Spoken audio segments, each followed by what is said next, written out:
Welcome to Boundless Pursuit, a weekly podcast providing motivation, entertainment, and education to anglers and outdoorsmen. I hope that the stories you'll find here will encourage you to chase your passion more fervently, to open your mind to new opportunities and perspectives.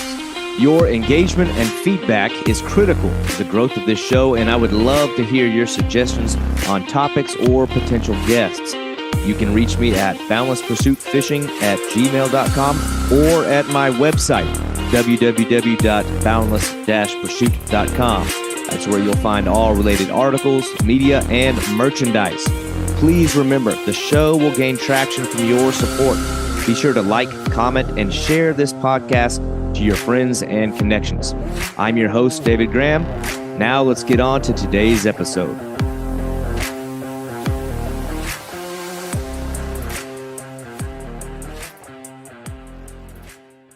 Today, we're talking topwater, and I think there's a collective enjoyment we all feel in the topwater bite, so no one should feel left out of this conversation. And specifically, we're talking frogs and the frog fishing culture, because no one's ever seen a wake beaming through the pads or the grass line, only to explode on a plastic frog and been upset about it. And anybody that spent any time going down the frog fishing rabbit hole has probably seen the footprint that today's guest has made on the frog scene. Tom Best is the founder and the owner of the Frog Eaters brand, and Frog Eaters has become synonymous with the frog fishing culture, and it's been uniquely instrumental in tying in the passion the anglers have for a topwater bite across all divides: bass fishing, snakeheads, exotics, and even unique species on the international scene. And Tom just built the Frog Eaters page as a way to share his interests, and it just exploded organically. No silly, gimmicky nonsense, and it really just tied together a wide array of anglers with varied interests and skill sets. And Tom and I just talk at length about frog fishing, what makes a good frog, and the way that it binds different anglers together. And we hit heavy on North America's snakehead scene that is just exploding in popularity, and the way that a plastic frog has broken barriers down between diehard bass guys and snakehead fanatics, pulling different niches together that may have otherwise not found common ground. And during what ended up being one of the longest podcasts that we've done so far, Tom just shares some insight on where the Frog Eaters brand came from and where it's heading. Every angler enjoys a topwater bite, and therefore every angler should enjoy this podcast. This is Tom Best of Frog Eaters. It's like something stupid's going to happen, but we'll stay light on our feet if it did. But anyway, Tom, after about 10, 15 tries, I finally got you on here. We're here, man. We're here. But I knew it was worth the wait because, dude, I've been following the Frog Eaters page for a while. I don't know. It's the recent interest in snakeheads that I've gotten since I moved to Florida like 4 years ago. And then a lifelong interest in bowfin. But it's like bowfin, bass, snakeheads are all kind of synonymous with living those shallow pads, living in the swamps, something that might eat a frog. So I run across this Frog Eaters brand name and Frog Eaters like logo every which way that I go as an angler, just by nature of the kind of things that I'm interested as a fisherman. And then so I realized you're like the mastermind behind this huge culture. I mean, you have amassed a big following on the social accounts, and I think you've done it organically, at least from what I can tell, without doing 100%. like I don't know, like weird, corny shit. No, none of that. 100% organic. Yeah, and it's like it's one of the few pages that I see that's got, I don't know, it's got like 60, 70,000 people, but it's 60 to 70,000 like die-hard members that are actually like individually entrenched or highly interested in the culture of throwing frogs for different kinds of fish. But man, just tell me where that started. I mean, did that start as a snakehead thing? I see the snakehead silhouette behind you, so I know it's got some snakehead influence, but I'm curious if it was always, I don't know, a snakehead brand. I guess you could call it a brand at this point. So, well, it all started about 5 years ago, 2016 into 2017-ish. And I was a big bass fisherman, still am, still love catching bass. I was in clubs. I fished a bunch of local tournaments down in the Upper Bay all the time. and loved every bit of it. And then I've always been like a multi-species guy though. Like, so I loved catching all kinds of different fish. So when the snakeheads popped up, to me, it was like, whoa, holy shit. Like, this is right in my backyard. We got these new fish. Like, what a cool opportunity. And, everyone's saying, you got to kill them. You got to do this. I didn't get involved in any of that because the spots where I found them, I mean, this was dead water for the longest time. Right? You might go there and catch some carp or some channel cats or whatever, but now they got these 30-inch fish swimming around that, crush frogs. And so once they started coming around and I started really figuring them out, I seen like, there was at the time, there was like a couple of Facebook groups for snakeheads. And but there wasn't nothing that was like directed just all about frog fishing, right? So I'm thinking, I'm going through Instagram, and I'm like, oh, there's not a single page like dedicated straight to frog fishing. Yeah, like, this is crazy. This is crazy. And so I'm like, So that was always in the back of my mind, and I was like, well, and then I've seen these other communities that these guys created with the swim bait community, which is just out of control, and it's so like friendly and everyone. So I was like, man, well, I would love to create something similar, but for diehard frog fishermen, guys who live for blow-ups, who love, who just can't get enough of it. And once like I was saying, the snakeheads popped up, and because I'll be honest with you, before I even started I wasn't the best frog fisherman. I would miss fish all the time. But there's something about that visual, watching a fish come up and blow your frog, it's just addicting. And I was hooked immediately. And so I was thinking to myself, what can I do? Kind of put my name on things like this I think I'm pretty good, getting pretty good at this. And in the beginning, I feel like I was really, it was like snakehead. I seen what was going on. Like snakehead fishing was starting to blow up, right? It was starting to, but I was thinking like, how do I don't want to make it just about snakeheads, but I do kind of want snakeheads to be like I guess the maybe the main focus, but it's not the only focus, Right. So, because there's a lot of guys who at that time, again, going back, that snakeheads weren't as accepted as they are now. People are still like, kill them fucking things. Yeah. They're eating all the bass. They're eating all this. They're killing all the wood ducks. I can go on and on and on. And again, like as a hardcore angler, like that kind of, I didn't want to get into all of that stuff. There's a billion guys on social media that'll try and beat that to death, beat that dead horse over and over. And it's like, we're going on, like, come on, like, still there haven't been any like solid proof that they're causing the damage that we were led to believe that they would. Right. And I know it's still early, but it's like, if you want to go ahead and kill them, you go right ahead and kill them. But anyways, back to the whole frog fishing thing. So, I looked at it as, man, this is a really cool opportunity. And these fish, they're here. They're not going away now. So I was like, I might as well learn everything I can about them. So at the time when I started Frog Eaters, I was still fishing bass tournaments. I was in the club and all that. And I decided that, you know what, I'm gonna like just take a break, and I'm gonna focus on these snakeheads. And for like 3 straight years, I didn't target like another fish. I love flathead fishing a little bit. I would do my bass thing occasionally, but it was like snakehead. And I could give 2 shits about throwing a chatterbait, a swim bait. I only throw frogs at them. Yeah. Like 99% of the snakeheads I'll catch out of the year are all on frogs. I know guys that love chatterbaits, love swim baits, love spinner baits. I'm strictly on the frogs that's why I love them, because the whole, but we'll get into the whole sight fishing thing later. But all right. So there was a couple other groups out there.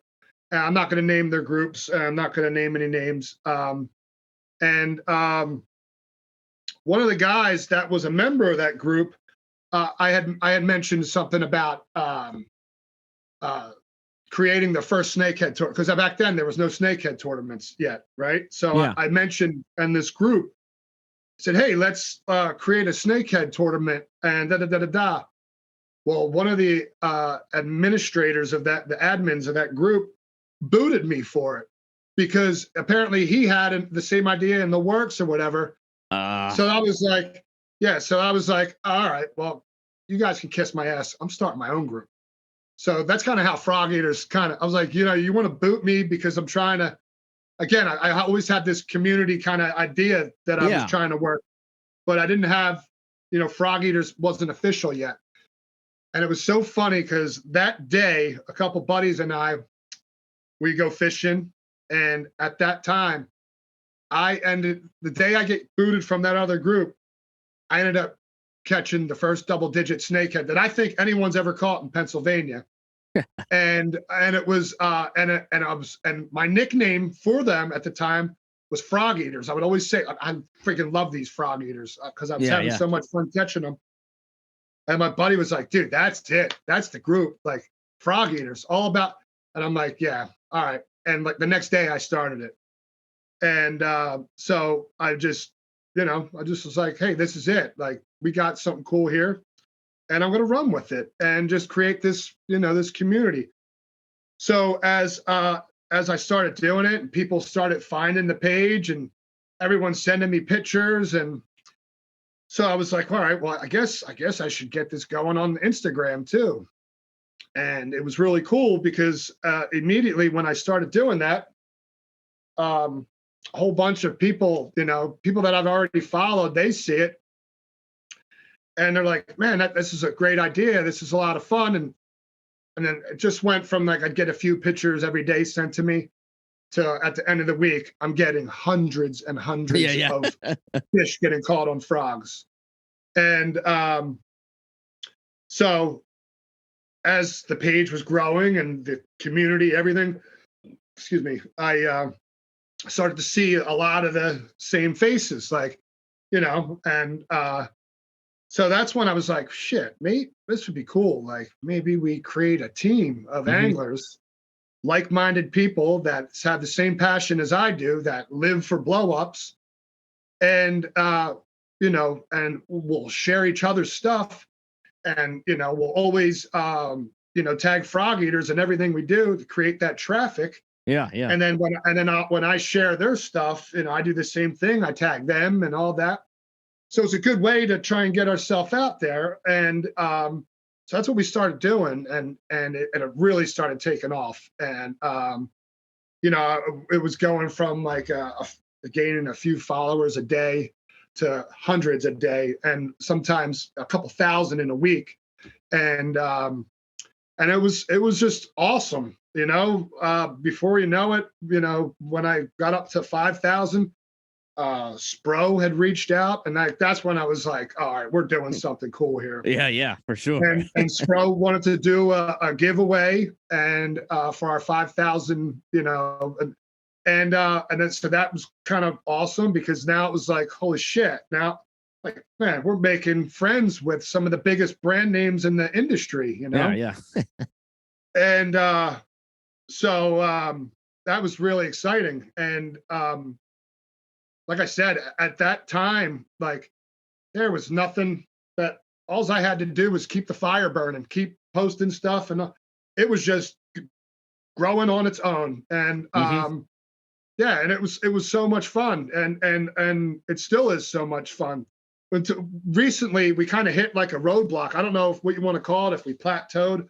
I don't know if the algorithm or what changed, but it's not as easy as it used to be. Because we were just crushing it for the longest, and now it's like it's not growing as fast as I wish it was back then. Yeah. Well, what can you do? Just keep on plugging along.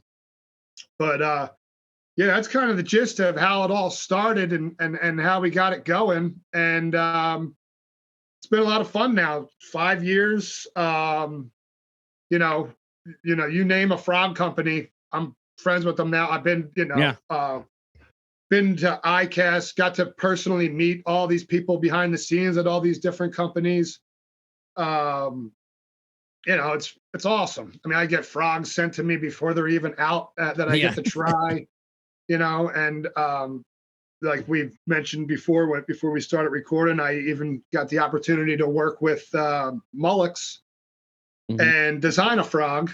And that was always a dream come true, for a guy like me who's addicted to frog fishing. I mean, I would be like a basketball player getting their own sneaker, or a skateboarder getting his own deck. Right, it's like I got my own. I got my own frog. Well, it's somewhere right here. I thought I had. Yeah, here it is. And that's awesome. Yeah, and it's something that I'll, I'm super proud of, man. It's it's dream come true, And not only that, I also designed. I don't know if I have one here on deck here, but I also designed the very first snakehead pattern on a frog. So the very first frog with a snakehead pattern. Northern snakeheads are they're big time cannibals, so they eat each other. Big snakeheads eat little snakeheads. Yep, the bullseyes will do the same thing. Yeah. Yep. And so I thought like that would be super cool. And this color here. This is it's called Wicked Gill. Oh, yeah, that looks badass. So now describe to anybody who's not watching, like, I don't even know where to go with the colors on that thing. That is an attractive lure right there. So my buddy Mike, he came up with this one. This is his design, this color. Yeah. It's called Wicked Gill. The funny thing about Mike is it took him forever to get this right because Mike's colorblind. So I know it's hilarious. It's friggin' hilarious. It's hilarious. But and Mike was like literally the snakehead one I designed with the one of the lure designers from Mullix. We had it done in like a day and a half. Yeah. And I was like, this is what I want. He kind of did a rough sketch, came back to me. I'm like, dude, that's perfect. Like, that's great. We were done. Mike, it took him like I don't even know how long, a while. But so yeah, Wicked Gill, he wanted it a little bit different. He wanted the purple in there, and you could see the blue and with the red underneath. The bluegills down there, and he's from South Carolina. The bluegills down there, they have more of this red underneath of them, and so he really wanted that. And then the skirt, we went through a whole bunch of different skirts before he decided that this black and purple was the one. Now, and we've gotten so many compliments on this frog. I mean, from you name it, from professional bass fishermen, Carl Jacobson, he did a thing on one of his things talking about this frog and the colors we did. And so that was all really cool, Yeah. It seems like, especially more definitely with the snakehead side of things. I mean, it's got the eye appeal, looks and color wise. I mean, if you walk past that, you're gonna want to like take another look. But then at the same time, at least with me at this point with the snakeheads we have, I almost value like the durability of the lure over everything else because it's like hell, they beat the hell out of it. Your older, more I don't know, classic design frogs that were going into the mouth of a bass just don't seem to hold up to the beating that a snakehead can put on it. So how much of that side are you putting in, like input wise? Like, hey, we got to bulk up the materials we're using or what to increase the durability. Was definitely we definitely talked about that while designing this frog. And the thing with the plastics we used in this frog, it's really tough, and these things could take a beating. And I know exactly what you mean. And one thing I would like to say about that too is a lot of times with your frog, especially with snakeheads, the way they're taking a beating is when you're trying to remove them, because those snakeheads, they got vice grips for jaws, right? So when you got your frog in there and you're trying to pull it out, a lot of times if they're shutting their mouth, that's when you're gonna cause the damage to your frog, because most of the time they're trying to swallow it whole, just like a bass does.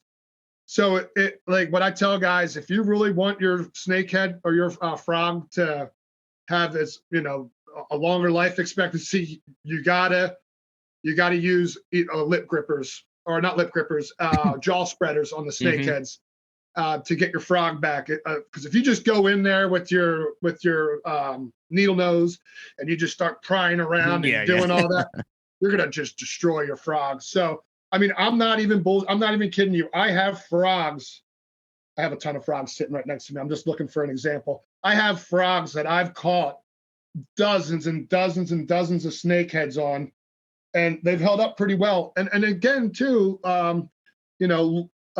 lure companies hate hearing this probably, but you get some mended, and you put a little bit of that mended on there, I mean, you could really save your frog and fish a frog for a long time. But yeah, I don't know. I'm fortunate. I probably have about, I don't even know, 20 lifetime supplies worth of frogs. So I have a whole wall downstairs in my fishing room with a pegboard that's about, I don't know, 15 feet wide, that just has like 200 something frogs brand new in the package. And then I have about, I don't know, 7 or 8 boxes just full of frogs that are opened up already. So yeah, I give a lot of frogs away. I give them a lot to my friends. And again, like, since I created that team, it's cool. I was able to give them guys all free frogs. So it's fun, we get to try new things. And well, I want to talk. Yeah, I want to talk more about the team thing here in just a second. But I'm just I love, again, I don't know, I get hemmed up on the natural growth that you built frog eaters upon, just feeding off of like people's. I mean, the one thing about like a topwater bite is like that is one thing, like no matter like what the arena is, if you're a saltwater guy, if you're an offshore guy, if you're an inshore guy, if you're, more classic sport fish type of person, or you're embracing these newcomers and non-native fish, it's like the topwater bite is like a universally spoken and agreed upon thing that all anglers want to see. So it's like, kind of despite those differences, everybody knows the most exciting way to catch a fish is seeing that topwater blow up. So it's like you found a really unique way to sort of tie a lot of different groups together, like around the culture of frog fishing. Whereas there was a time, where I would have never thought you'd see bass anglers or like bass diehards even want to share space with a snakehead. But it's like both groups kind of like speak that same language of wanting to see that massive topwater hit. And at the same time, like when you're a bass guy and you're kind of like watching over the fence, like, what the hell have they got going on over there? And you see the way that a snake, I mean, I don't know, dude. Like, I've been able to catch the northern snakeheads and the bullseye snakeheads, and it's like I can't even relate it to any other fish. Definitely in freshwater, the way that they propel across the top of the water, it is such an intense, like, tracking that they do, for the way that they track a lure and smoke it. I think it's like top tier topwater bite experience. I think the closest thing maybe in like inshore fishing, snook will kind of do the same thing, or the way a jack will take out a topwater bait. Oh yeah, but man, those snakeheads. So it's like an easy sell for guys that are like on the edge, especially like the bass guys. It's like, man, at the end of the day, if you're fishing for a fish, but you're also like fishing for like a feeling, like we want to get like that adrenal high that only that experience can provide. And it's like the snakehead's going to give you the exact same high that the bass will, if not more, because at least it's like the element of something new. But dude, like the frog eaters thing, and to go back in the way that I don't know, your vision for creating it, I like that you didn't get too like niche with it. Like, this is only for snakeheads, or this is only for bass. So there's a reason why, and this is what I figured out really quick and early on, was that at the time when I created this, the majority of people hated snakeheads. So the thing what I would say was snakeheads don't sell. So if I were to just make it only about snakeheads, I don't think I would have ever grown to the where it is. So I thought, like, this isn't a snakehead thing. This is an any fish thing. This is a fish that eats frogs. So if you're a fish and you eat a frog, then you're a frog eater. And like that's where I went with it, because I wanted bass fishermen to be a part of it, right? I didn't want it to just be snakeheads. And shit, if you catch pike and that's your thing and you love catching them on frogs, then I wanted you to be them to be a part of it. Yeah. Or even the guys in Australia catching Murray cod on frogs, you know? Yeah. And like, so, or the, there's another badass fish down there in Australia that they catch on frogs. It's barramundi, called a barramundi. It's because of the S. It looks like I think I know what you're talking about. It looks like an arowana, but it's something else. Yeah. Exactly. Damn, one of those things. Saratoga. Saratoga. Yeah. Saratoga. Yeah. So there's like all these badass different species through all over the world, you know. Yeah. Several different species of snakeheads, bowfin, you know, all these different fish that love eating frogs.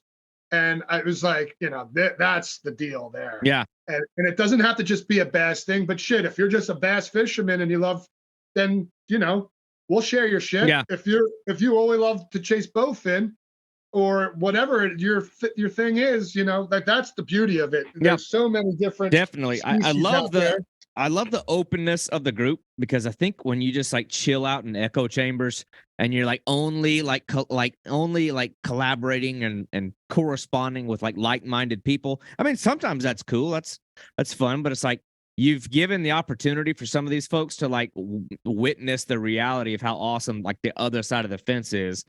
Yeah. So that's freaking cool. But and you know, it's funny how you mentioned, you know, the snakehead perception that you know, oh, how can you condone this non-native fish? And I don't know, man. I feel like those state agencies or federal agencies or whatever groups were out there really pushing that narrative when they first burst onto the scene. You know, a lot of those agencies, they put their name and their credibility on these claims that these things are going to destroy everything, and we need your funding to take control of this problem. And now that their name is associated with those claims, it's like, well, they got like they're going to want to prove themselves right. You know what I mean? It's like, oh shit, like we can't like be exposed as being wrong. But you know, I think that's all in due time as far as snakeheads go. But yeah, I don't know. I was browsing the page even earlier today just in preparation for this. I'm like, man, this dude has got people from literally all over the world. But this idea, and you talked about this before we started recording. I'm like, oh my gosh, don't say too much, because this is getting like the juices flowing. Like I'm getting excited about the idea of this. Putting together like a team that's like, you know, everybody. And I love that like the Frog Eaters thing is almost like a virtual like pegboard or like photo board for people to come in and like send you the pictures in hopes that their photo will get posted up on the wall. It's like the digital modern day version of like the old photo boards in the old school tackle shops, but now it's like on a much more massive scale. I remember when I was a kid, and you probably remember this too, you know, you'd go fishing, you'd anxiously wait at like the photo center of Walmart or whatever to hope that your photos on your disposable shitty camera turned out. And then you want to race to the tackle store and try to tack it up on the cork board. It's almost like Frog Eaters is the same thing.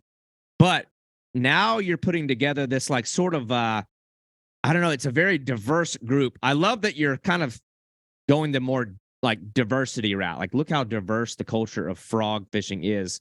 So tell me a little bit more about this team that you've assembled or you're still assembling, and like where that's going to go. You had alluded to like maybe some video projects, but like let's say what like geographically, what parts of the world are represented so far with this group that you're putting together? So geographically, we got guys in Australia, Malaysia, Hong Kong, Canada,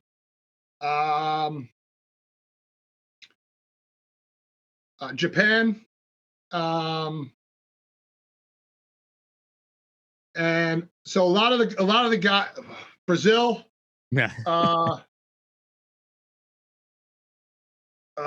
shit, I think there's one more. At one time there was like I think it was like 15 different countries at one time. Yeah, but a lot of them guys don't post anymore or just aren't as active. And it was tough too, because the cool thing is like we all speak frog fishing, but you know, some of these guys may speak Portuguese. I don't speak Portuguese. We're using Google Translate to talk, you know? Like I'm asking these guys, hey, listen, this is what I'm doing. I'm creating this team and I'm sending it through Google Translate to see if they want to be a part of what we've created. And it was really cool, you know. And some of them guys we lost along the way, but the team we have right now is a special group, and you know, super talented. And it's really cool because like we were talking about a little bit before we started recording, what we're trying to do, we have a big project going on right now, and so obviously, you know, we're all about frog fishing and blow ups, and there's all these different species all over the world that you can catch fish with frogs. Well, since we have this team of pretty solid anglers all over the place, we're all gathering as much footage as we possibly can, and we're going to create this video where it's almost like a skateboarding video where each angler is going to have their own section. They get to pick their music, whatever, you know, all of that. And, you know, their name's going to come up on the bottom of the screen before they start. And so I have someone in mind who's going to do the editing. And again, since we're going to make it's more like a film rather than a video is what I'm shooting for. It's not going to be like a 10-minute video, or it's going to be like 30, 40 minutes of straight blow-ups from fish from all over the world, all over the country, you know, ranging from bowfin, Mary cod, you know, several different species of snakeheads, of course, bass. We got a ton of guys down in Florida. So it's really exciting. And I've pitched my idea to a couple companies too, and about advertising and them helping fund this project. Yeah. So we got a couple companies on board, which is awesome because paying a professional editor to do this kind of stuff isn't cheap.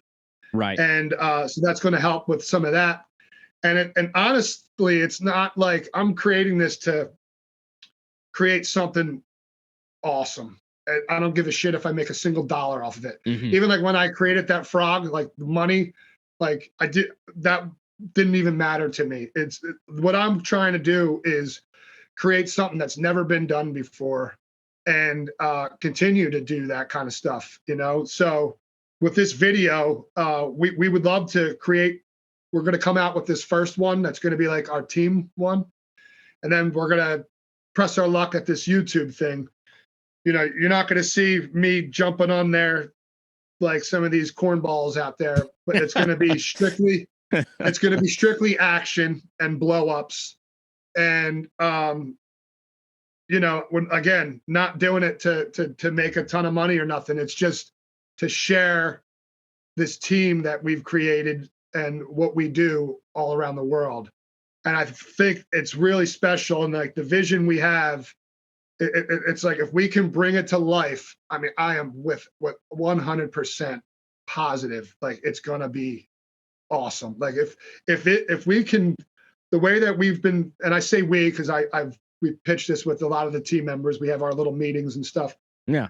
If we can do it the way that we've talked about it and really just nail it, I mean, it's going to be big. It will be. I know it will. I'm pretty in tune with the whole entire fishing world, not just frog fishing. And like you mentioned before, that universe, like something about that topwater, you know, it's just a special thing.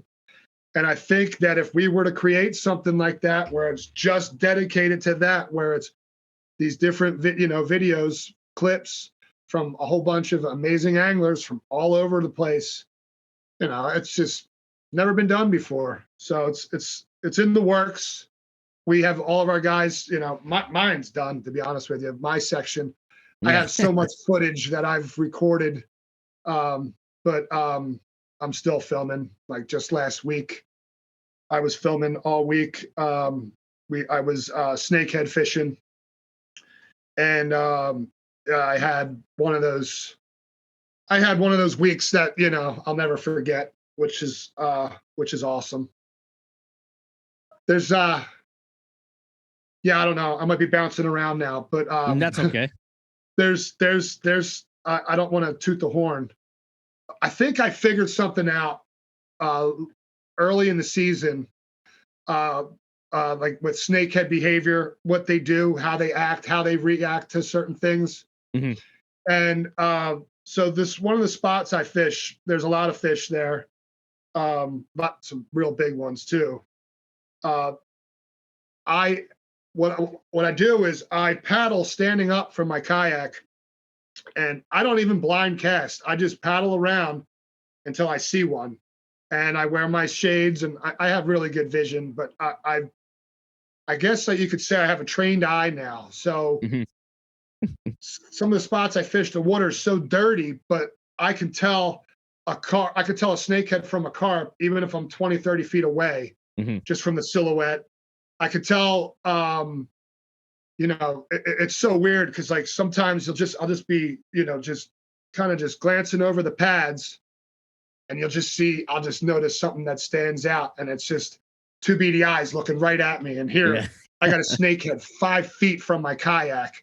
And I can't tell you how many times that's happened where like if I move an inch, that snakehead's gone. So it gets tricky, but it's like some of the most intense fun fishing that I've ever experienced. And I've experienced a lot of different fish, from tuna, you name it, big stripers, all kinds of different freshwater species, giant trophy flatheads, all of it. But nothing to me is more exciting than sight fishing with a frog. To see a fish, make a cast, and then watch that fish eat my frog. Yeah. Doesn't get any better than that. As far as I'm concerned, like that to me is the pinnacle of frog fishing. And when the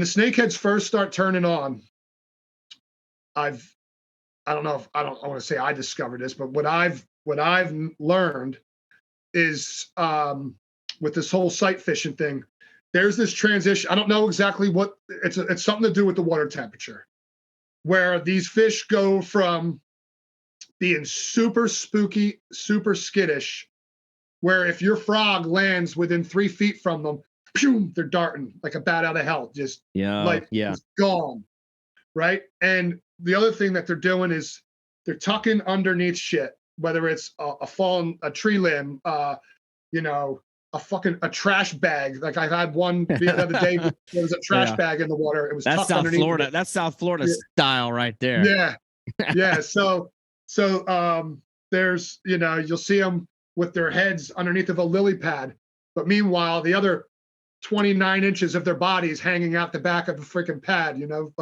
standing out like a sore thumb. But it's funny though what you'll see them do.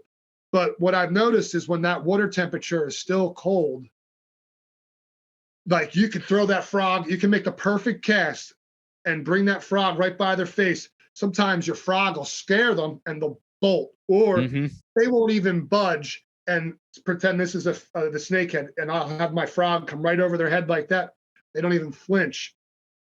And then it's like, as soon as that water temperature gets up around like 60, it's somewhere between, I'm going to say 58 and 65. Excuse me. I don't know the exact, like I said, I don't know the exact temperature, but something clicks in them, and they go from being skittish to being extremely violent. And I'm talking like come out of the water with their mouth open, trying to come down on top of the frog and eat it. I got footage last week of this one. I'm thinking it was between 10 and 12 pounds. It was a giant.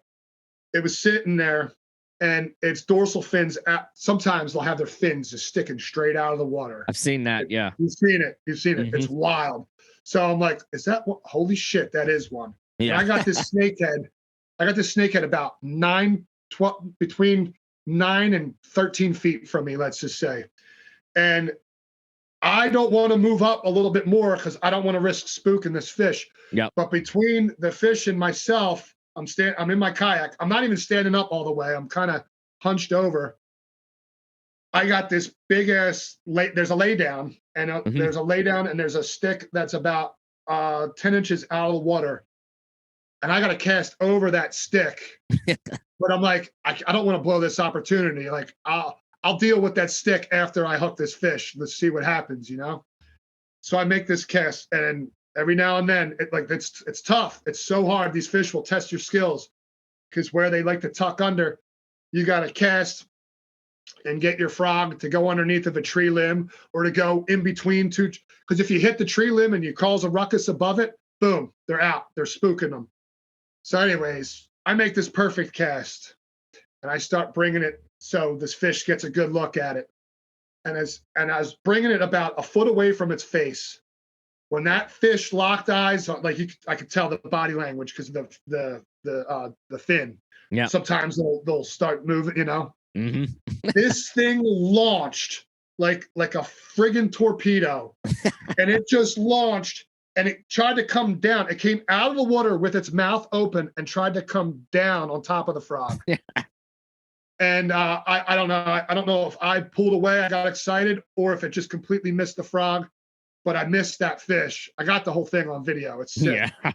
So then I'm sitting there and I'm like, you son of a bitch, you know, and I'm all pissed off. And I look right to my right, and there's another one like 6 feet from me. And I'm like, no fucking way. So I call this the dipstick. I just take my rod. It's not even a cast. I just lean my arm over and drop my frog right in front of it. As soon as it hit the water, boom, and just freaking choked it. And 6-pound snakehead. I would have much rather caught that giant, but yeah, it's so exciting. It's so addicting. And I don't think there's a lot of people doing it the way that I do it, at least not around here.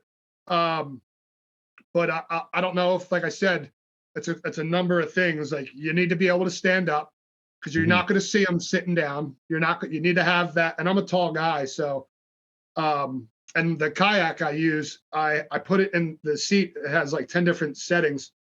I put it all the way up. Plus, I put one of them flotation cushions on it, so I get an extra couple inches. Because even sitting down, sometimes I'll spot them, and it's addicting, man. Because like, if you can spot them, you can do everything right, and they still won't eat it. But then you go on the days where you got the perfect sun. You don't have a lot of wind, so you're not getting blown all over the place. Where you can just have at it and just crush it. And I'm thinking that I've been looking at the weather. I'm going to get one of those days. The thing is, you got to get to getting while it's good, because what happens is that once this water warms up, those pads and all that vegetation starts growing and getting out of control, and then the sight fishing game's over for me, because I can't get through all this shit. I can't paddle through spatter duck that's growing 2 feet out of the water and be stealthy, you know? It's just impossible. So it's not impossible. I still get some opportunities, but like right now, man, like if you were to see what I did last week, it was so much fun. And some of these I saw your recent photos. Yeah, they were big. They were giants. Oh man. One of them looked like I can't even describe it. It looked, I don't want to make it sound bad. It looked like a dead fish. It just looked so monstrous that it looked like this like, I don't know, like zombie murderous killer from hell. Those things are so badass looking. When they get that big, like 12 pounds, and they're just solid muscle, they're a whole different creature. And it's funny because when you go back, look at those pictures again, and look at one of the fins, look at one of the right fin, and look at the tail. What another thing that I noticed is this time it's just starting, is they're mean. They're friggin' mean. Mm-hmm. So, and I think they're kind of territorial too. Like if you come up in their spot, they're gonna bite you. I've caught so many with like fins bit in half or bit. I've caught them where it looked like it was just super like fresh because it was bleeding. Yeah. So, but if you look at that one picture of the 12-pounder I caught the other day, that thing was chewed up. One of its fins was bit. And you could clearly see the bite mark. You know, you could clearly see it. It's a bite mark.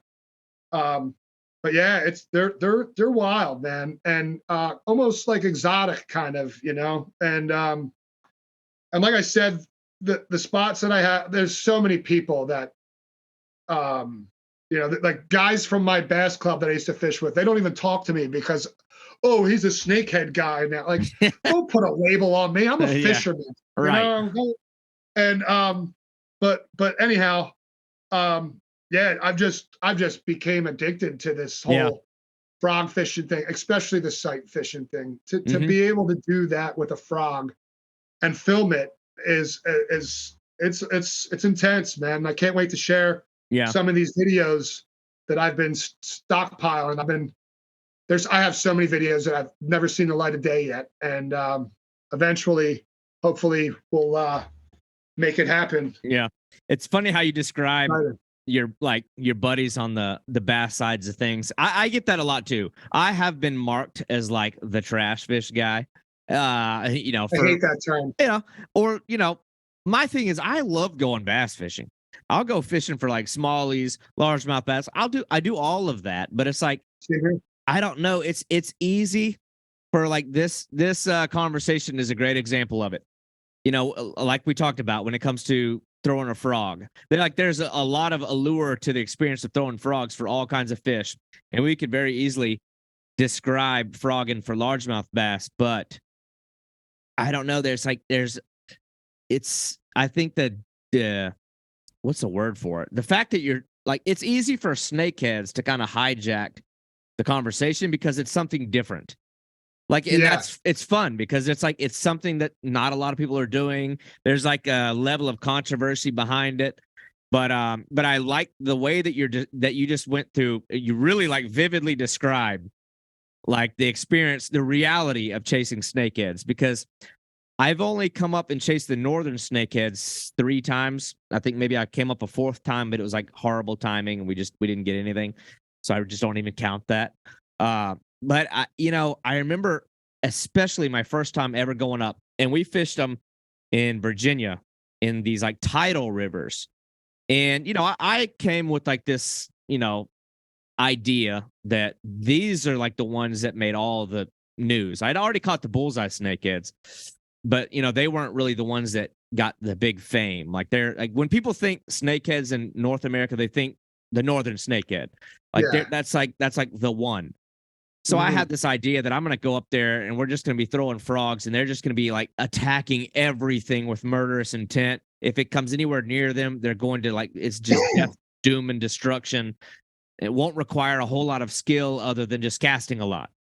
And man, like, I couldn't believe how quickly that species like destroyed that narrative. I have been so impressed by like snakehead fishing. Like what's exciting about it, like you described, is like there's a lot more variables to it, and a lot of more like inquisitive anglers, bass guys especially, value that style of fishing because it's like people want like a tactical approach. Like you want to feel like you're working against like solving a puzzle in a way that maybe like chunking a bloody chunk of meat on the bottom and waiting can't provide. And I like doing that as well. But it's I was really taken aback by how much like different variables there was, from like if the sun is high, you got to do this approach. There being a tidal river, it's like, oh, you got to take into account like on a dropping tide, it's going to push the snakeheads out of the hiding areas. It's going to push their main forage species there, I guess, are like these little killifish. It pushes them out. Yeah, they are. And I was like, I'd have never thought about that. But it's like, we really wanted to go on like sort of low light conditions on a dropping tide. Like everything needed to be right for like the prime bite. It wasn't like you just go out there and catch them. And then for me, like, I don't know, dude, like frog fishing, I love it, but I'll be the first to admit I suck at it. Like it's a style of fishing where you really have to like temper your nerves unlike anything else. Because you think about, and like you were describing, you're so in tune with your surroundings, especially if you're taking a visual approach. Like you're so keyed in and locked in on everything going on around you. And I think more often than not, you're doing frog fishing in a more like tranquil setting where like the water's calm, you're maybe tucked back and like, you know, if nothing else, all the abundance of weeds and pads is going to break up the surface to where you get some kind of glass condition. So it can be peaceful, but like the instant, like, I don't know, what is it? The like immediate change in it being from super tranquil, peaceful, and relaxing to like utter carnage, like how fast that tempo can change is where, like, I don't know, like I get separated from the pack because it's like I don't know, man. It's like I get too relaxed and too unfocused. And then all of a sudden I'm not ready when that nice, peaceful, like working of the water suddenly erupts into this massive explosion. And my nerves just aren't there. And I just set the hook. And I don't know, dude. And like the northern snakeheads, have you chased the bullseyes yet? Have you done the bullseye thing yet? Not yet, but I'll be down. 9 days. I'll be in Florida. Now, I can't speak for everybody. I can only speak from my own experience. I've caught, like, I don't even know how many northern snakeheads, 10 maybe total. So that's not a lot of experience to really paint a big, you know, to say anything with a broad brush. But, dude, part of it's that I suck when it comes to, like, you know, having the patience and tempering my nerves to not immediately set the hook. But the other part, the northern snakeheads seem like they genuinely miss the lure like way more than the bullseyes. Like I was like noticing, like I'd be like working. We weren't using so much popping frogs as like a buzz style frog. And like I'd be reeling. They'd hit 5 feet behind it. They'd hit like 3 feet over to the left. I'm like, what the fuck are they doing? I was like, are they? Yeah. They're missing. Yeah. Like the bullseyes don't do that shit. Like when a bullseye tracks on a lure, they annihilate it every time. Even the ones that are like, you'll catch a 12-inch bullseye on like a freaking 4-inch frog. They just don't miss. But anyway, man. Yeah, I don't know why the northerns do that, but yeah, that I've noticed. It's so frustrating. It's so frustrating because it's like, you know, you're doing everything right, and it's like I'll even see them coming, and it's like I'll slow down a little bit, and you know, but you kind of want to still keep the frog moving. Like a lot of times they don't want it to just stop. Like it's you're going to get more of a reaction while it's moving. Yeah. And but yeah, like you see them like hit it like 10 inches behind it, and then it's like, what the fuck are you trying to eat? Like, yeah, I don't know. It's weird. And then a lot of times too, I've noticed like if they eat it like sideways, they don't get it. They don't get it well. It's tricky. It is tricky. It's what I try and tell people. It's all like, you know, really keep an eye on your frog at all times. Before you swing, look, you know, make sure your frog is gone off the surface, you know. Sometimes you just know that, okay, that was a good one there, like, and you can just swing immediately. But yeah, it's definitely a learning curve, you know. It's definitely a learning curve. Yeah. For me, for like it was easy for me to transition from bass to snakeheads because I like catching big fish. And where I live up here, right outside of Philadelphia, you know, we got to work our ass off to break 5 pounds for a largemouth. So, you know, I got some really good spots around here, and there are times where I can go like 20 times in a row and not break a 5 pound bass, you know. Catch plenty of 3s, catch plenty of 4s, but like we really got to work our ass off for a 5. And shit, you want to get a 6 or a 7, I can count on one hand how many 6s I'll catch in a year up here, you know. So it's like, okay, but these fucking snakeheads are going up to 12, 13, 14 pounds. Like, you know, and I just love catching giant fish. Who doesn't, right? So if only sturgeon ate frogs. Yeah, right. No kidding. You know what you need to do is like, man, I was watching one of those videos the other day. It's like this is like the style of fishing. It's like it's a guaranteed viral video. Like I don't know if maybe you can recruit one of these people for this team you're talking about. But those Wells catfish. I knew you were going to say it. I knew you were going to say that. Oh my God. Those videos never get old. Like that's so wild. Get one of your damn frogs in front of one of those things. Unbelievable, those videos. It's so funny you said that because last night my buddy and I, we found a new flathead spot that I'm going to say that this spot gets like no pressure for flat. Like they're there now. Let's just say that they're there now. And my buddy's like, dude, how the fuck are we going to get one to eat a frog? Like they're eating swim baits left and right. Oh, He's catching these 30, 40 pounders on swim baits, right? And I'm like, dude, they're not. He's like, dude, they're doing it over. And I'm like, dude, that's a fucking Wells, and they're a whole different fish.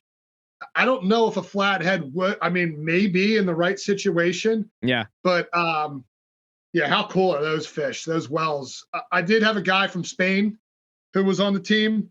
But again, like I said, like when I first started, at one point we had like 35 guys on the team, and then people just kind of, they just disappear, and these guys that from when I did back in 2017, 2018, a lot of them, they just don't post anymore. And so I don't know. I hope they're doing well, but I would love to have somebody on the team that can catch those Wells on frogs and get steady Wells catfish content. That would be like amazing. Immediately got added to like the bucket list when I started seeing those videos. I'm like, oh my God, it's just weird. Like, and then they're like eating birds and stuff. You've probably seen the videos where they eat pigeons. Seen that? Pigeons? Yeah, it's great. I know they do this weird technique out there where like they're in the inner tube. They're really attracted to like surface disturbances. Whopper ploppers, those what you call it, baits, the they look like a little bird with like the little wings. Yeah. I mean, anything that makes noise. So, but a lot of those guys, they won't even use a topwater lure, but they'll get, I forgot what they call it. It's called like spelunking or something. But they'll take like this little like device, and it like they'll hit the water while they're in the inner tube, and it's a kaboom, kaboom. Like they're just like making a noise to bring the fish. It's such a weird species, but anyway. Wait, I gotta tell you something. Since you just said that, I got a funny story for you. Yeah. It's actually it's amazing. So when back in 2000, I think it was 2016 or 2017, something I discovered. So we all know that snakeheads are some of like the best fish parents in the world. Like they are incredible at guarding their babies, right? Yeah. They will attack you if you try it. So one day I stumbled upon two giant snakeheads guarding their fry. And I love seeing their body language when there's a threat, like I just was kind of trying to learn, like, okay, what are they going to do? So, and I was trying to see like, okay, what do I need to do to get them to go from being protective to being aggressive, right? So one day I'm fishing in this spot, and I'm bank fishing. And you're in Florida, so you may not know what I'm talking about, but we up here, we have these, like where the parking blocks are, we have these little fiberglass rods that they put in parking blocks. So when it snows, the guys who plow, they don't plow into the parking blocks, right? Yeah. So they have these little sticks there, right? So I see one of them on the ground that must have fell out of one of these parking blocks, and I pick it up. And so I see the ball of fry, and I don't want to hurt any of these little fish or nothing. So what I start doing, I take this stick and I start smacking the water right next to them, right? And I don't even know, after like 3 or 4 smacks, like I know the parents are there. I can't see them, right? After like 3 or 4 smacks, this giant just comes up on the surface and tries to bite the stick. Jeez. And I'm like, holy shit. Like, what the freak just happened, right? So now I'm like, okay, I got to see this again, So same thing, do it again. And again, it happens like 2 or 3 more times, but I did, like I said, I was on the bank. I did it probably one too many times where the fish were like, all right, fuck this guy, we're out of here. So they kind of pushed the ball fry off. So I was telling all my buddies about it, and they're like, yeah, you're full of shit. That didn't happen. Like, you no, that didn't come out and bite no stick out of your hand. I'm like, dude, I'm telling you, you know. So the next day we go back. Don't you know, I go right to the same spot. There's that same ball of fry, and the parents, they're back right there again, right? Mm-hmm. So I'm like, yo, watch this. And I'm like, wait, I got an idea this time. I go to my car. I have a net in my trunk. I get my net. I grab that same stick that I left on the ground. I tell my buddy, I'm like, listen, you're going to smack the water, right? You smack this water right next to him. When this big fucker comes up, I'm going to net it. Oh, and he's like, dude, this is never going to work. Yeah. He's like, you're full of shit, you know? I'm like, dude, just hold it, right? And I get to my spot where I'm going to stand. I'm like, all right, smack the water. So he starts smacking the water. Dude, just like I said, this thing comes out of the water, bites the stick, and I just bit my net right underneath of it. And it was an 11-pound giant snakehead. Oh, my gosh. And they're freaking out, right? They're freaking out. They're like, get the fuck out. So anyways, yeah, I developed, like, I learned, maybe I shouldn't have shared that with the whole world, but if you want to piss them off, you just take your rod tip and smack your rod near them. But you got to be careful because they will bite your rod tip and break your rod. Mm-hmm. But yeah, so when you said that knocking on the water thing, you made me think of that story. I'll never forget that to the day I die. And since then, I've caught so many snakeheads by taking my frog or taking my rod and reeling it down to what's like 3 inches from the tip of my rod and just smacking the water surface near it. Yeah. It gets them fired up, and then you can just, you know, yeah, a lot of people don't like that. But like I said, it's the sight fishing thing, watching their body language change, something about seeing what a fish does and seeing how they react. I don't know. I love that. I love it. Yeah. Oh, for sure. That's such an intimidating thing. It's funny because, like, I don't like to like compare bowfin with snakeheads because it's like I mean there's some similarities, but as you know, they're just different, but they're similar enough where the bowfin is the only other fish I've ever seen to do something similar to what you're describing. The only difference being is that only the male protects the fry with bowfin. Snakeheads, you got the double whammy. They're both. You got the double, but I'll have to send you these videos. The bowfin's the only other one that I've ever seen to do the same thing. Well, they'll launch out. They don't care if you're a human. They don't care if you're whatever. Like the male bowfin will launch itself out of the water and try to attack you and bite you. And I try to tell people that, and like, you're making shit up. Like, you're sensationalizing it. But there's some crazy videos out there of them doing it. But same thing. So after I developed that and after the net thing, following year, same spot, I go there. There's a ball of fry. This one only had 1 parent garden. Maybe there was 2. I don't know. But I watched them long enough. Didn't see the other one. But I was messing with them. And this time I was using the back of my net. So my net had the long handle. Uh-huh. I was using that to smack the water. And I'm looking over. And as I'm looking over, because I'm fishing off of a ledge that's about maybe 20 feet off of the water. It's like it's a little rock ledge. Yeah, 20 inches above the water, 20 or whatever. So I was kneeling down. So I'm looking over, and then next thing you know, as I'm looking over that edge, I see these, you know, the beady eyes of this. It was a big one. It was a double digit. And that fish seen me and was like, I had enough for your shit. Comes straight out of the water. Oh my tail gosh. dancing, and snaps its jaws. I'm not even bullshitting it. Probably like 10 inches away from my face. But when it snapped its jaws, picture taking 2 blocks of wood and smacking them together as hard like that. That's what it was. That click. I'll never forget that noise I heard with them jaws snapping when that fish jumped out of the water at me. But yeah, so they're crazy. They're very protective.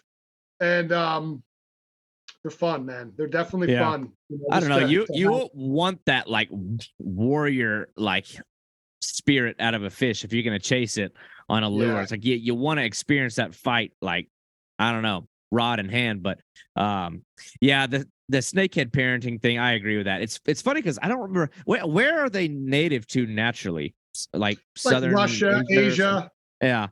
So I don't parts know of if I'm always like curious, like what are they battling or competing with? I don't want to say battling, but competing with in their native waters that, because I feel like, and I've read about this and I've observed this, it seems like when, you always end up, I don't want to make it sound like snakehead versus bass, but it's like, it's like the largemouth bass is like the measuring point for everything else, since it's like the freshwater fish. Right. America's fish, whatever you want to call so it's it. like, Right.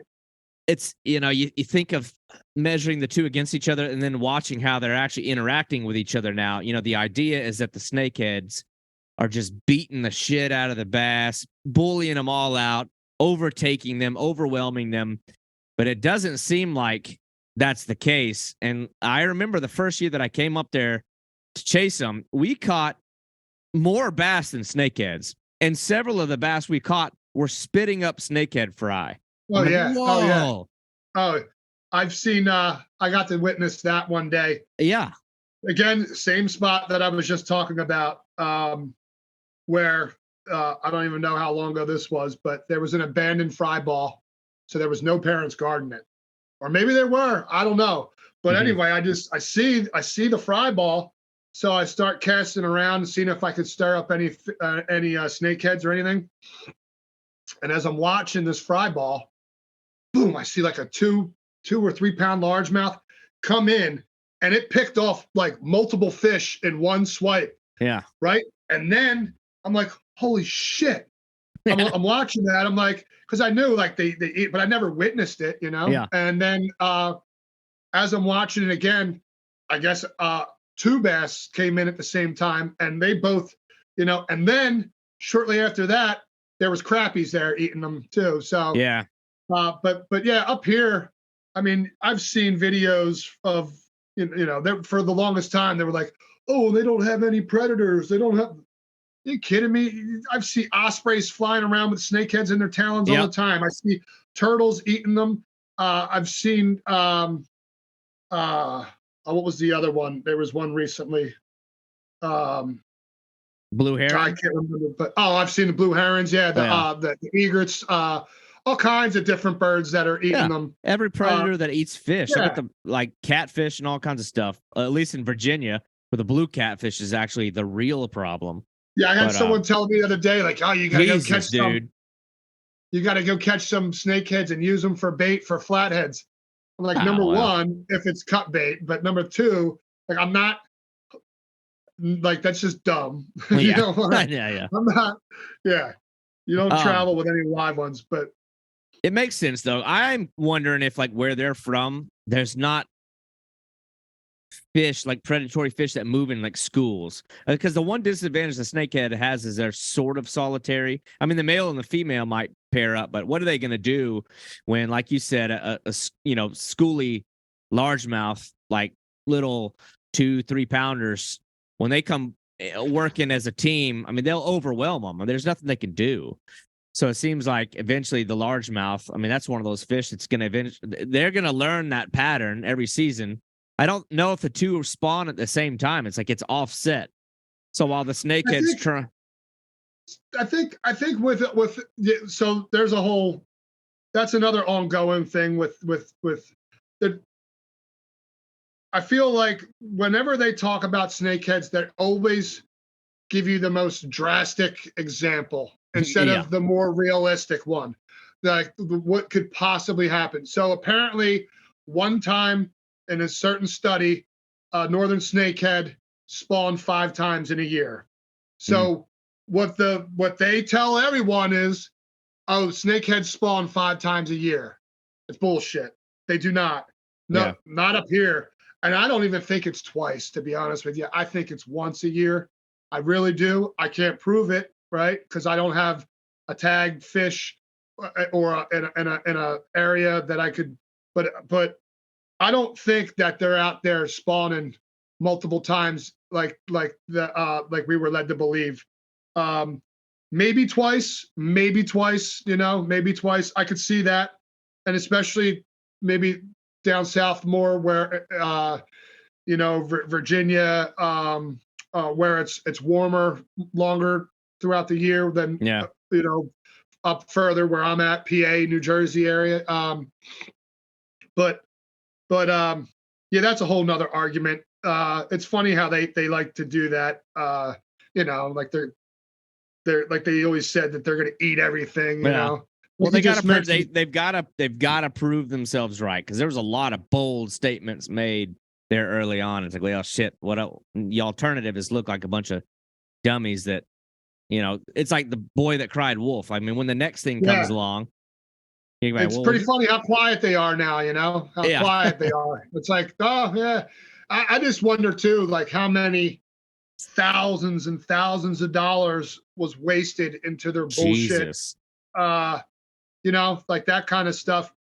I mean, I get it though. I get it. I could definitely see the harm. I could definitely see how there could possibly be a threat. I could definitely see why you would be worried. And I could also see, like, I do know that there are spots where snakehead, like there's a particular spot in New Jersey where it's only snakeheads and bowfin now. Mm-hmm. Like they legit took it over and they eat each other. You don't find many bluegills anymore. No bass. Every now and then you might see like a carp, but excuse me, for the most part, it's only snakeheads and bowfin, which is great because you throw a frog around, you don't know what you're going to get. Is it going to be a big ass? Matter of fact, this same spot, the state record bowfin was just broken in New Jersey. I believe it's 13 pounds now by this guy Frank. Nice. And he's a good dude. It was held by another guy, and apparently he lied where he said he caught it because the spot he caught wasn't public waters, but he still got the record anyway because he lied. But anyway, so yeah, this particular spot, it's got big fish. It's got big bowfin rather. But they compete so hard against each other that I've noticed the majority of the fish are stunted. Like they're just not growing any bigger. So it's like if you catch like a 5 or 6 pound snakehead or bowfin from that spot, that's a solid fish there. Yeah. And it used to be great because it used to be a numbers spot where you could just go and have at it, man. You might go and catch, like I had a day there where I think I caught, it was incredible. I think it was like 29 fish or 26 fish on 13 different frogs. So yeah, it started getting crazy. So I was like, damn, I'm just going to switch up a frog every fish I catch now and just tie on a new one. Yeah. But yeah, so that day was awesome. Tons of bowfin, tons of snakehead. That kind of thing can happen with like any type of fish, especially though, like, I've seen that kind of thing too with bowfin is always a good example, or even snakeheads, or any type of fish that has the survival adaptation of gulping surface oxygen. Oh yeah. So I would, and maybe I'm wrong, but I'm assuming based on like my experience with like bowfin, I have like my numbers spots and like my loot, which are usually my lure spots, and then I have my spots where I might catch 1 or 2, and I'm not gonna get them on. I mean, I can get them on lures. It's just like hell. There's so few far between. All you're gonna be doing is catching bass all day, but they're gonna be monsters. Like there's like I've got my giant fish spot and then like my number spot, and it's always the spots like with bowfin. Everybody thinks, oh, you got to find the like way back, tucked away, shallow, weedy vegetation area where it's like a swamp. I was like, well, that does work, but you ain't gonna find the big ones there because it's like they go to a spot like that where there's low oxygen. Nothing else can live there. And if it does, they can't compete. They can't. So it's like that's an environment or like like a controlled arena. It's usually like a cut off little, shit house little spot. And the bowfin just has the opportunity to proliferate because the bass don't want to be there. They just can't do it. And so I know the snakeheads have the same mechanism for survival. So I get that too. Like I very seldom do I go to those kinds of spots for bowfin unless I want to play with them on lures. I'm to a point now where I only want to catch big ones. So I go to like major rivers, big lakes, and I'm fishing for them in like 20 feet of water. People are like, that's like, you got to go out in the shallow stuff. I'm like, sometimes that's true, but yes. I have a spot close to home where I just can't get them on lures. And it's tough, but it's where I've caught my biggest bowfin. Mm-hmm. So I go there, and I haven't done it in a while, but we'll go with some either cut up bluegill, some shrimp, or something like that, and do the cut bait thing. And I'll bring my kids along, and it's fun, man. It's fun. I haven't done that in a long time because that other spot that I was telling you about where I catch them on frogs, it's just, I don't know. It's just like, it's funny how certain spots just line up for frog fishing way better than others, And this particular spot, it's frog fishing paradise. It's just a shame that they don't get any bigger, Like you gotta. The biggest I caught out of there, my personal best was an 8-pound bowfin. That's my personal best for bowfin, and I would love to break that 10-pounder. And my last trip down to Santee Cooper. That's like where I was born and raised. That's my home waters there. Dude, both in there are unbelievable. Dude, I seen the biggest boat. When I looked at it, I'm just like, I'm in my kayak and I'm like, no fucking way. Yeah. Because it doesn't see me yet at this point. And I got a good look at it, and I'm like, dude, I'm telling my buddy Mike, he's pretty close. I'm like, dude, you gotta get over here, hurry up and look at this fish. Yeah. He's like, what? I'm like, this is like world record, but like this thing was so, I don't even know, man. Like, definitely teens. Yeah. It was 100% fucking giant. Yeah. And then it swam away. And when I watched it swim away, I'll just never forget that, man. I was so happy that I got to see that fish. Wish I would have caught it. Were you on one of the lakes, Lake Moultrie or Lake Marion? Yeah, Marion. Okay. Yeah, when I was in all through high school and college, lived with my grandparents, and they had a lake house on Lake Moultrie. And that's like where I really got I'd fish for bowfin since I was a little kid, but dude, Marion's on top and Moultrie's below. Yeah.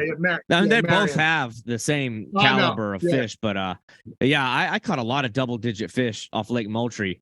But there was a time where I saw one. This thing was minimum 15 pounds. It was so big, I thought it was a grass carp coming down this grass line. Yeah. I'll never forget it. It was such a failure. And this is like where the difference is between them and a snakehead.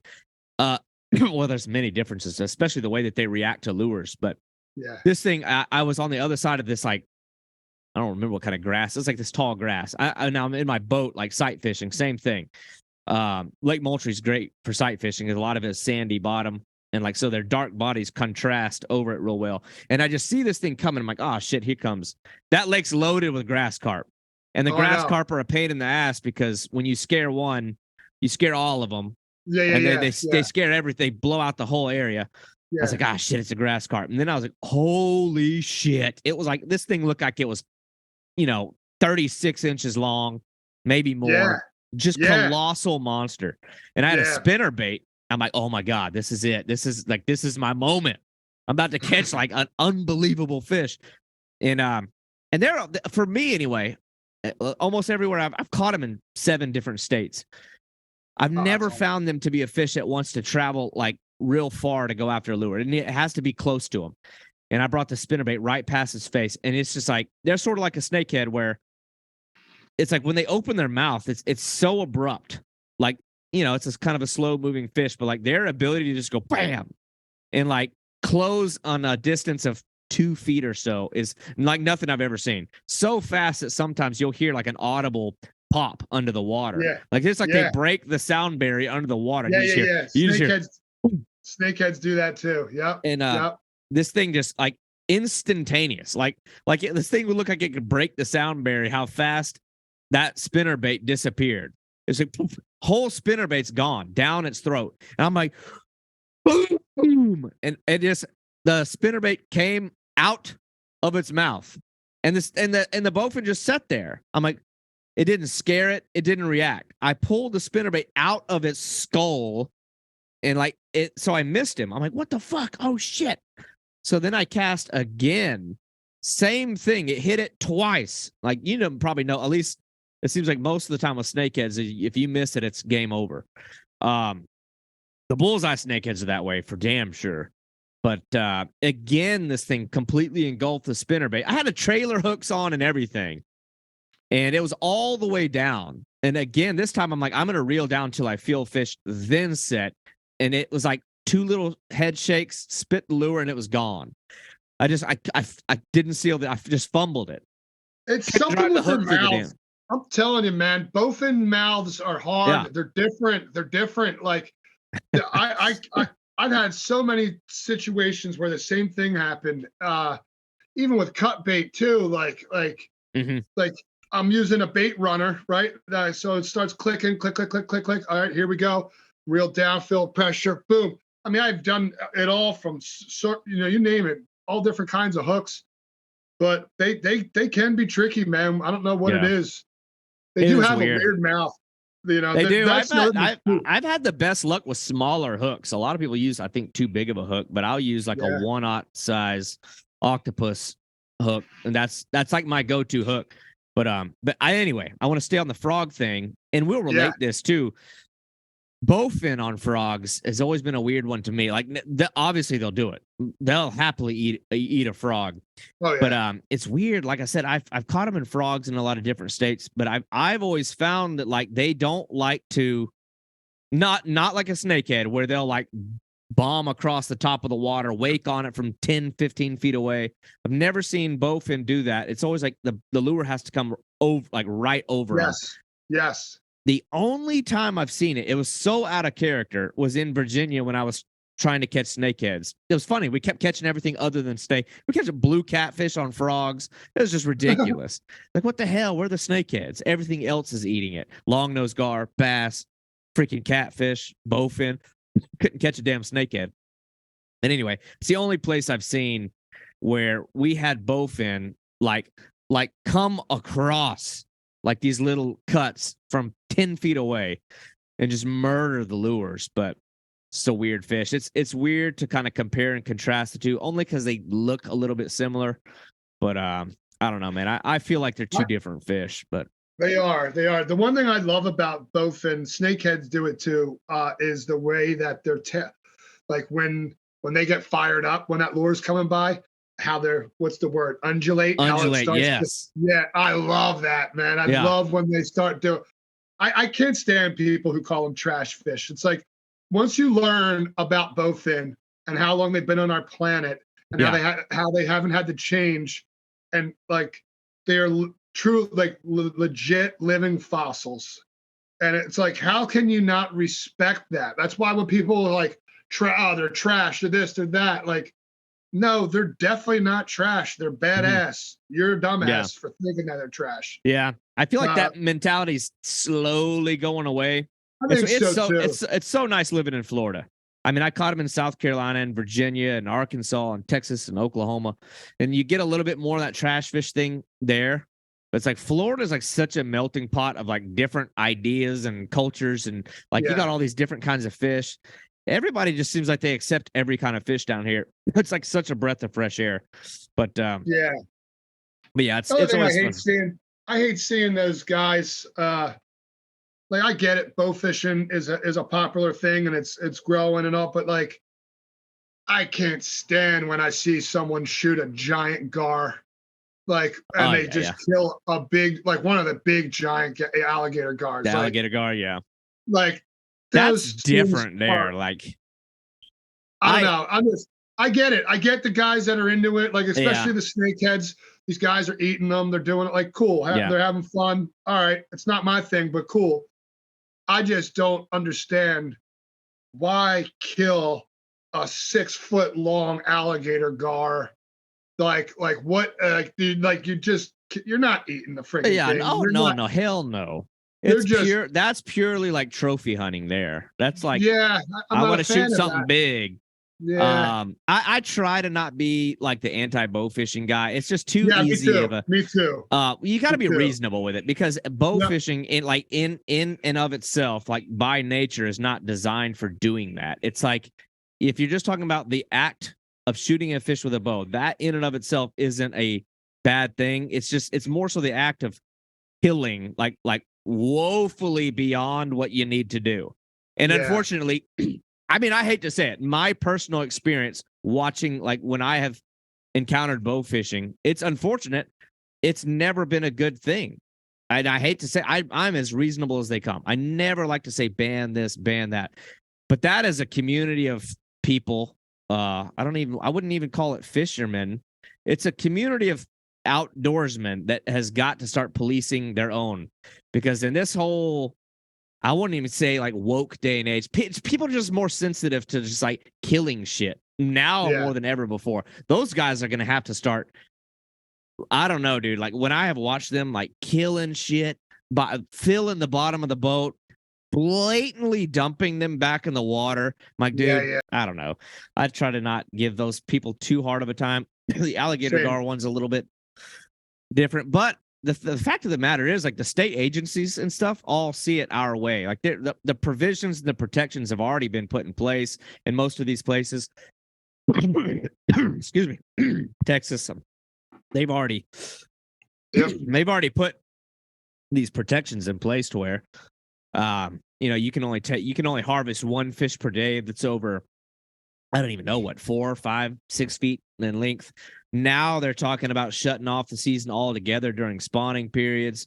I mean, the walls are closing in around those guys, and they got to understand it's not because a bunch of soft-ass fishermen are bitching and crying. It's because their own idiots that might be outliers are broadcasting to the world how dumb they are with these photos or piles of them dead on the side of the interstate at the boat ramp. It's in like they put them in the big piles of them dead and like the most public places where like recreational boaters who might be there for their families that just want to enjoy a day on the water see a pile of dead ass fish, and they're like, the Karens are on board, the Bobs are on board.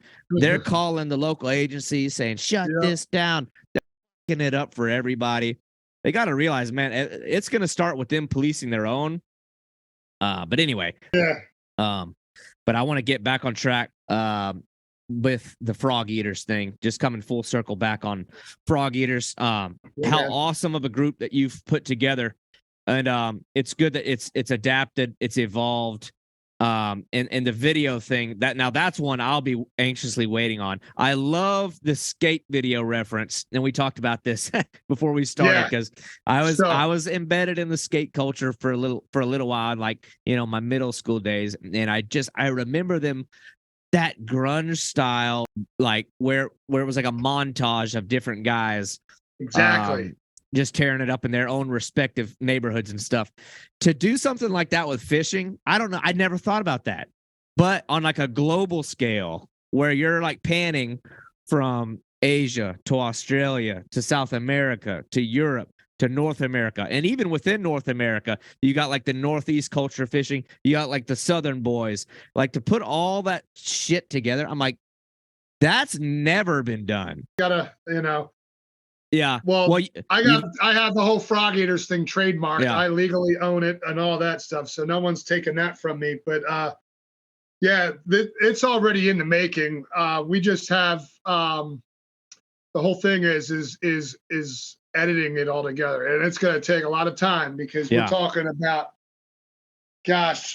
so we have a large team. I want everyone to participate. I already know that it's not going to happen where it's one thing I've learned, that, because before I started all this, I was never someone's boss. And I don't want to say like I am someone's boss now, but I never had like even like a leadership role where like I was kind of in charge of, so that was a learning curve in itself. I watched YouTube videos to learn how to be better at it, and just because it's hard to get a whole group of people to get on the same page.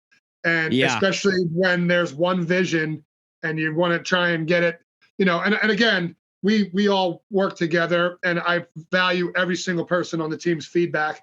and some of the guys and girls on the team, they've come up with some great ideas, and so it's awesome because when you have a bunch of like-minded people that share the same passion, and not only just share it but are super passionate about it. Yeah.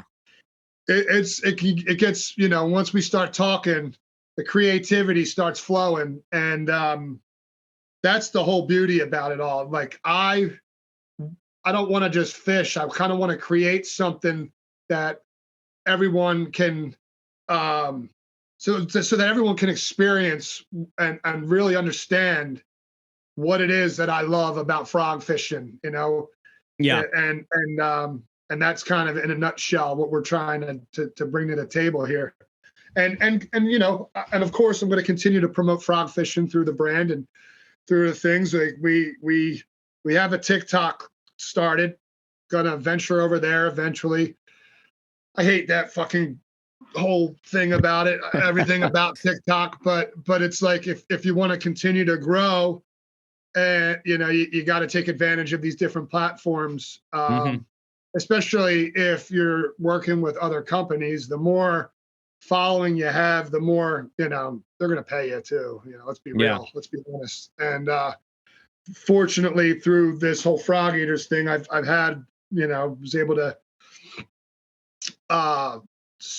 set up a couple deals. So it's not like it's just I'm not making tons of money or nothing like that, but it's been a fun little thing where my passion for frog fishing has turned into a way to, I mean, you name a frog, I probably own it. I got, it's just really cool. And I never imagined it to get to where it was, but early on when it started catching on and started growing, it was like, man, wouldn't it be cool if we, got on board with Spro, because at the time back then I was like Spro, everything. Yeah. And then boom, but by the time we hit 5,000 followers, we started a relationship with Spro. And then it was like, man, wouldn't it be cool to create our own frog or get in with a company and design a frog? And then, I was just so happened to be at a fishing show at a tackle shop, or it was a this really cool thing that this tackle shop up in Columbia, PA has. It's called Susquehanna Fest. And, I walk in and the owners of Mullocks were there. And, we got to talking, and one thing led to another, and exchanged information and became friends. And, next thing you know, they reached out and wanted to design something. So, well, I would think that cool. I would think that any one of these brands that specializes in, I don't know, manufacturing a topwater lures, especially frogs, is going to want to get their product in front of as many consumers as they can. So, I mean, if nothing else, the fact that you built such a recognizable, like I said early in the beginning of this conversation, I mean, I can't look at snakehead stuff or topwater fishing things anywhere without stumbling across something frog eaters related. And if I'm a marketing manager, and I know that I can give you my product and you're going to put it in front of 60,000 people from all over the world, it's just a no-brainer move. So that's pretty awesome. And I like the fact that you're coming at this too from it's easy as an angler to just want to enjoy the fishing for yourself. And I think a lot of people, you can tell the people who do that. You can tell when this is about, I'm the star here. This is about me garnering my following and building my name, and my brand is my name.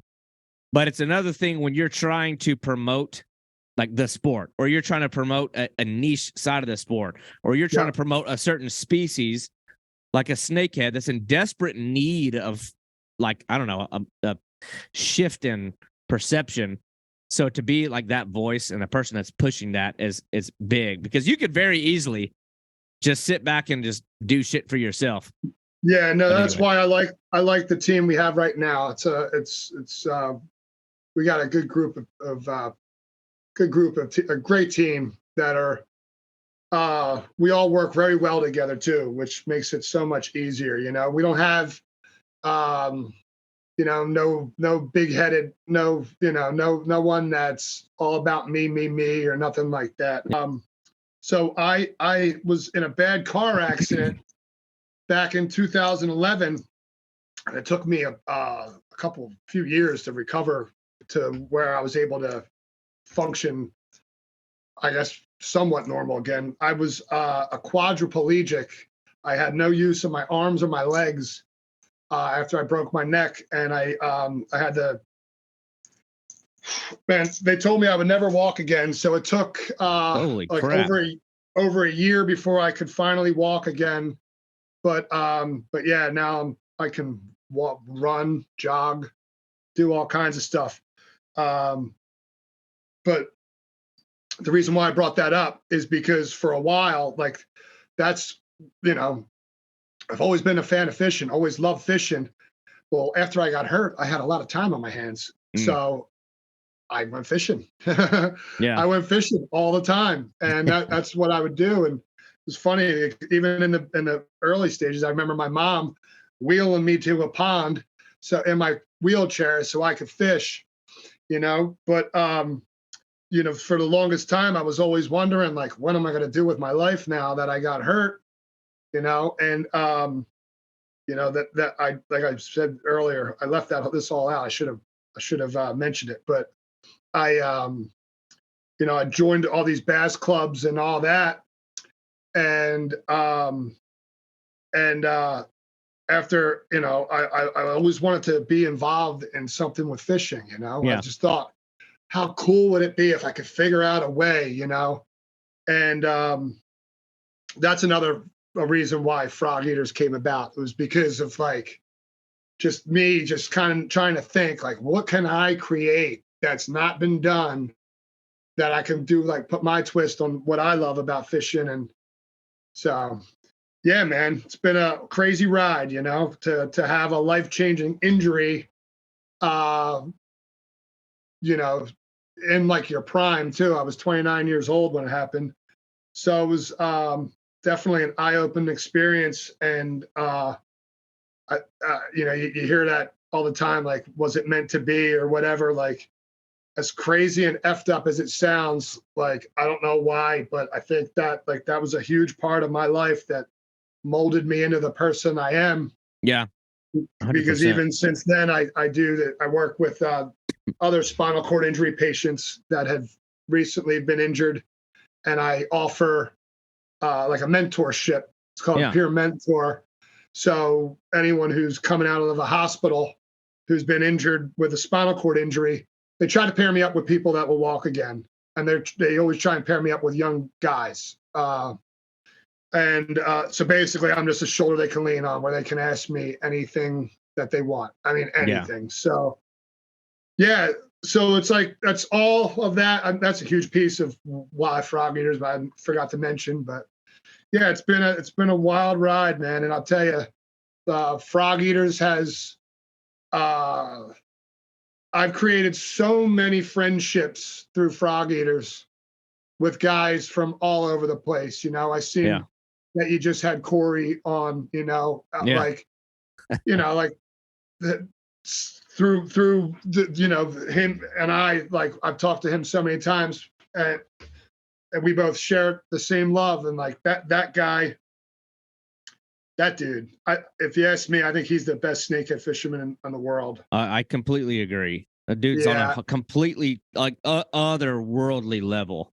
Yeah, I've told him that too, and he's super humble. He's super. He is, I don't think he wants to hear it. No, but he is something special, man. To beat no one. I repeat, absolutely no one in the planet has ever done what he's done with a fit. Like, who beats their own record? And like, the dude's just an animal. Yeah, like a half a dozen times. Yeah.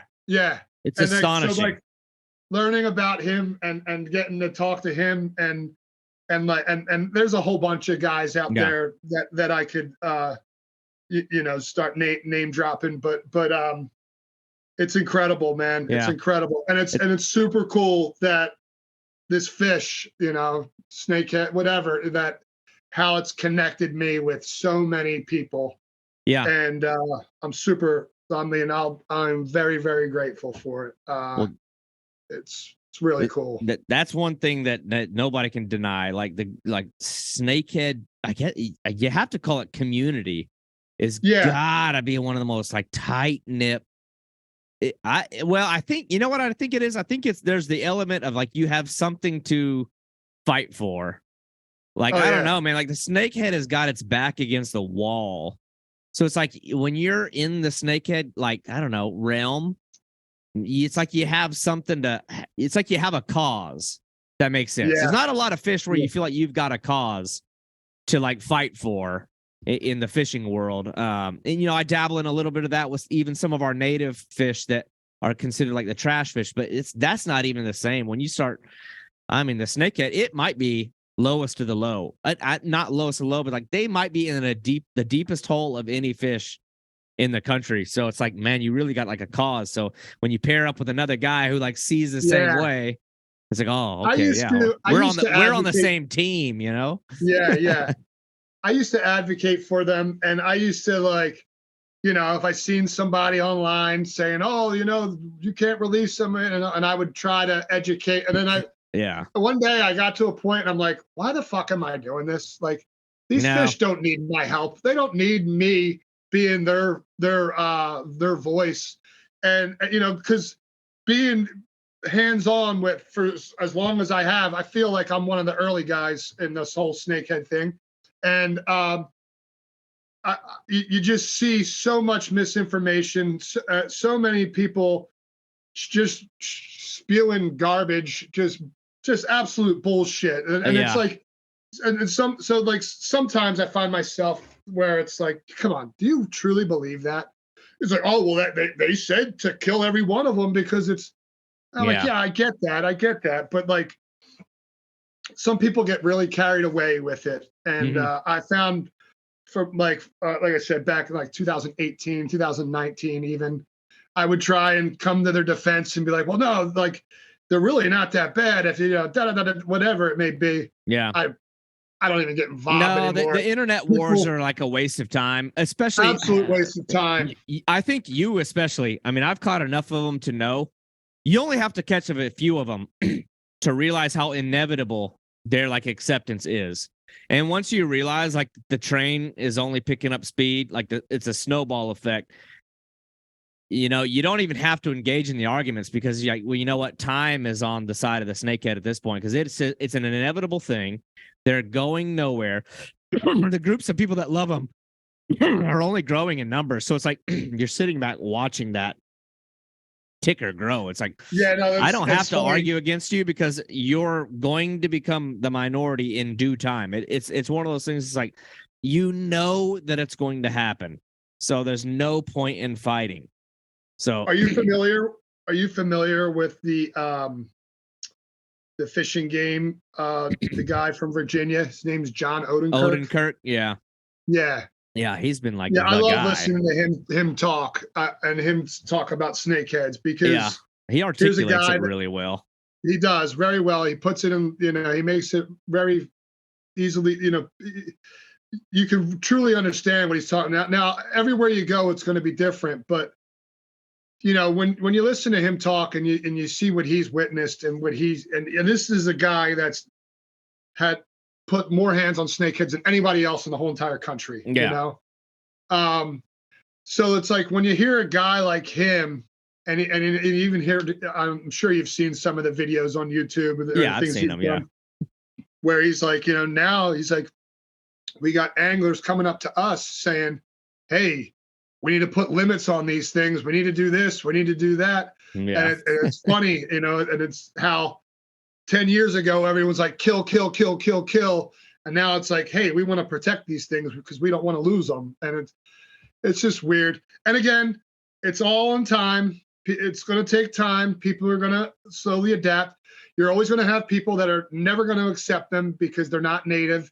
And they're always going to hate them. And I respect that. I understand that. I do. The great irony behind those people that do that? They're the same ones that would just as soon throw a gar on the bank, stomp a bowfin's head in. Yeah. They don't give a rat's ass about native this. They're the same guys that'll dump shit in the water, throw trash on the ground. They don't Well, I care know. about the environment. Like, ain't nobody buying that. And the other thing too is the other comical thing is like a lot of bass fishermen, especially up here. It's like, 200-300 years ago, there was no bass in most of these waters. They were put there. Oh yeah. Like, so it's like, it's almost like the same. I don't know. I get it though. It's like the new kid in town. People don't want to accept them yet until whatever. I don't know, but it's funny. It's funny. I now, like I said, I've been doing this for a while now. But the tables have turned. I feel like there's way less people that are just strictly about killing now. I feel like now you can actually have a legit conversation with someone, and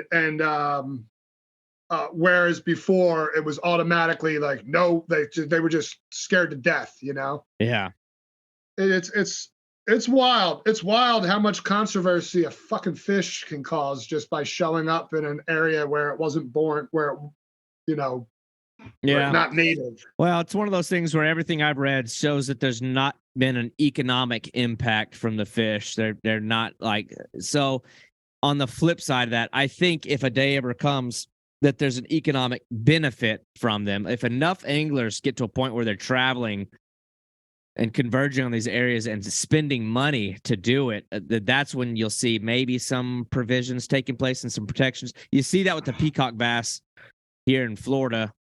I mean, they're just as like crazy out of control as anything. I would argue, and me and Corey talked about this, they are so much more prone to fucking everything else up. Like nothing can compete with a peacock bass. They're way more aggressive. They'll travel in these massive schools. They'll overwhelm everything in their path. They spawn out of control, but because they're beautiful and they're called bass, it's different.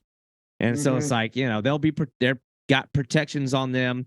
The state is even intentionally stalking them in areas. It's like, if there's an economic benefit, money talks. Money will change everything. But man, I know we've talked about some of the social sites, and what I can appreciate about it, and I know we talked about this a little bit, is you've got almost 70,000 followers on like Instagram. Like that's the easy, that's the easy landing page. But what I love is you're not going to find anybody acting like a little shithead. There's no silly gimmicks. You're not clearly, you're not like, I don't know, you must be vetting out what you're putting on there really well, because there's not a lot of that clickbaity sort of like shock value stuff that's like you're desperate for clicks and follows. It's just authentic sharing of people catching awesome, diverse kinds of fish while throwing frogs. And we've talked about it extensively during this conversation, but just remind people who are listening where they might be able to go on Instagram, Facebook. You mentioned TikTok, a website. I don't know if you have a .com or anything like that. I don't know if you have your own domain, merchandise. I see the hat. That's a whole nother conversation. I have the domain now. We're about to build the website. It's coming soon, but and then I went from like 20,000 followers to like I don't know, over 50, and by the time I checked again. But yeah, so no website yet. It's coming. We do have a frogeaters.shop if you wanted to go check out, if you wanted to get yourself a hat or a t-shirt, a hoodie, stuff like that. There will be a website soon, and again, it's going to have, from the website, it'll have links to everything else. It's going to be real community based. We're going to have a fun little area where we're going to do little blogs, where we're going to write some articles and stuff like that. We're going to have links to different team members, and we're going to have links to videos and stuff like that. It's all in the works, man, and it's just a tough thing because I'm a single father. My two kids live with me, so it's hard to juggle life, fishing, your hobbies, your fun, your this and that, and when everything needs money, it's like, okay, well, I got to pay this first, and it really make my life easier. But anyways, Yeah, it's great though, and you know, so far the way it's gone, I wouldn't change anything. You know, it's been a fun ride to do this all organic. You know, I never paid anybody or none of that stuff. It's just word of mouth, creating a fun community, and it's all positive. You know, we don't none of that, none of negative stuff. That like even you know, like we just spoke about how so many people hate the snakeheads. You know, we still get that a lot. Anytime I share a snakehead picture or a video of someone catching a snakehead, you're going to get your handful of comments of people that want to, you know, spread hate and all that. So I don't feed into it. There's no point. You just, you know, so far, excuse me, we've, you know, I figured out the blueprint for this thing. And like I said before, it's like, just got to keep the fire alive, you know, just keep on feeding the fire, creating new videos. You know, I'm very fortunate because of this thing. There's probably not a single person on the planet Earth that gets sent more topwater videos than me. You know, like honestly, there's weeks where I'll literally get hundreds of them. Just not just videos, but just pictures. You know, from little kids that are like 8 years old saying, "Hey, share my picture. I caught this with my dad," to guys in Indonesia catching oscillated snakeheads. You know what they are? You ever see one of them? I think so. They're so cool, man. Anyway, man, I agree. 100%. We're gonna wind this thing down. Man, Tom, I guess we're gonna cut it loose here. All right, brother. I'll hit the stop recording button and we may chat for a little bit afterwards just to recap a few things. But yeah, dude, appreciate you coming on here. That was really awesome. When I've had a couple of snakehead guys on, but they can't get enough people giving them exposure. So appreciate it. Love what you're doing, and we'll be in touch, man. Thank you, man. Thanks for having me. Yeah, dude, for sure. Take it easy. Thank you for listening to the Boundless Pursuit Podcast. If you enjoyed this show, your feedback, comments, and reviews are very important to me. Also, this podcast is just one element to a much bigger content outlet. I urge you to head over to www.haverodswilltravel.com, where you'll find audio, visual, and written editorial content. That is 3 dimensions of awesome fishing content brought to you by a very dynamic team of anglers. I hope that you'll tune in next week as we continue to build this program and have interesting and skilled anglers each Thursday. Thank you for listening.